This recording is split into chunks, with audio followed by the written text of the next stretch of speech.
Mormon chapter 6. The Nephites gather to the land of Cumorah for the final battles.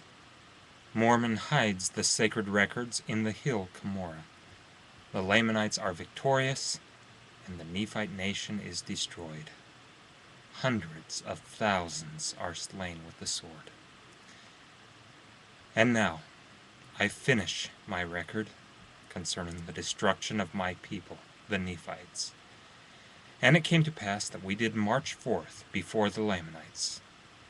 And I, Mormon, wrote an epistle unto the king of the Lamanites, and desired of him that he would grant unto us that we might gather together our people unto the land of Cumorah, by a hill which was called Cumorah, and there we could give them battle. And it came to pass that the king of the Lamanites did grant unto me the thing which I desired. And it came to pass that we did march forth to the land of Cumorah, and we did pitch our tents round about the hill Cumorah, and it was in a land of many waters, rivers, and fountains, and here we had hope to gain advantage over the Lamanites.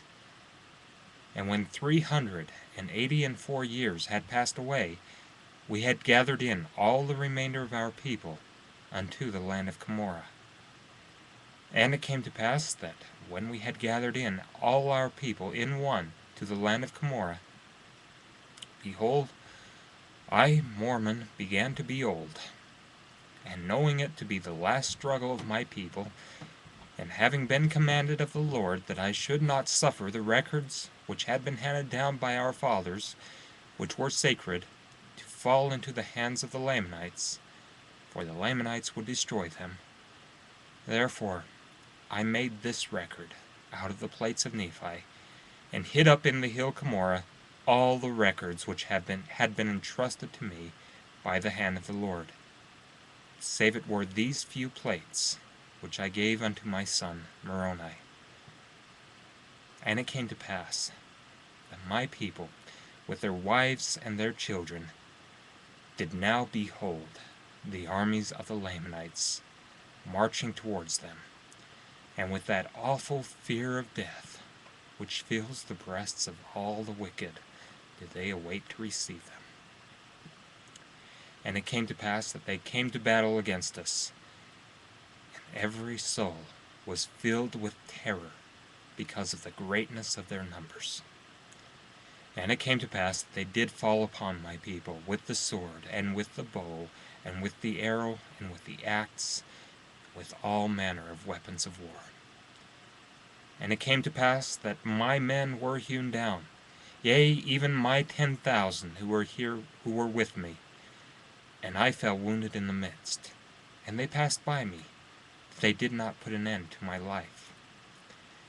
And when they had gone through and hewn down all my people, save it were 24 of us, among whom was my son Moroni, and we, having survived the dead of our people, did behold on the morrow, when the Lamanites had returned unto their camps, from the top of the hill Cumorah, the 10,000 of my people who were hewn down, being led in the front by me. And we also beheld the 10,000 of my people who were led by my son Moroni.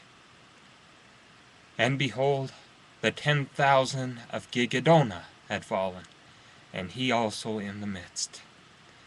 And Lama had fallen with his 10,000, and Gilgal had fallen with his 10,000, and Limhah had fallen with his 10,000, and Januam had fallen with his 10,000, and Cumaniah, and Moronihah, and Antionam, and Shiblam, and Shem, and Josh had fallen with their 10,000 each.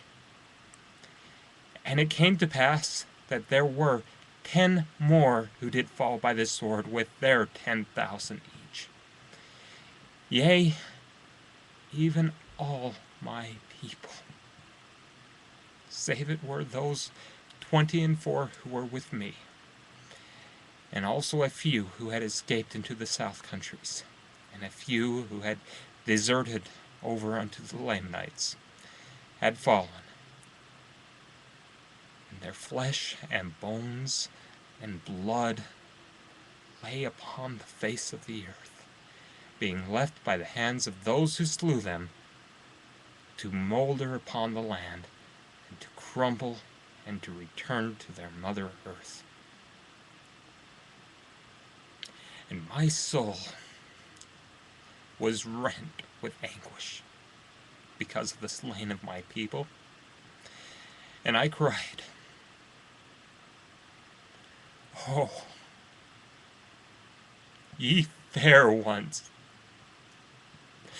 how could he have departed from the ways of the Lord? O ye fair ones, how could he have rejected that Jesus who stood with open arms to receive you? Behold, if ye had not done this, ye would not have fallen.